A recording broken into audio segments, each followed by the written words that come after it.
Most gardeners waste 50% of their water with sprinklers and hand watering. Drip irrigation delivers water directly to plant roots, cutting waste in half while saving you time. Here's how to set up a basic system in under an hour.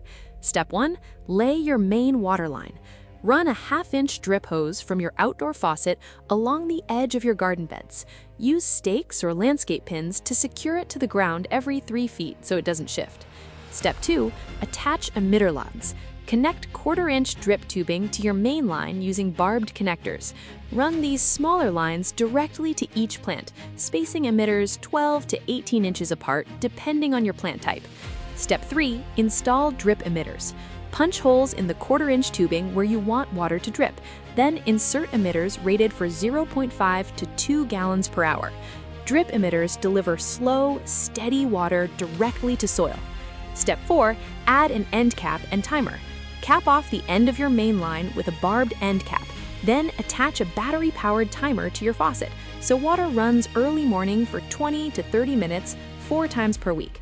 Pro tip: don't bury your drip hose. It can crack in freezing temps and becomes hard to repair. Lay it on top of soil and mulch over it instead. What's your biggest watering challenge? Comment below. Follow Seco for more.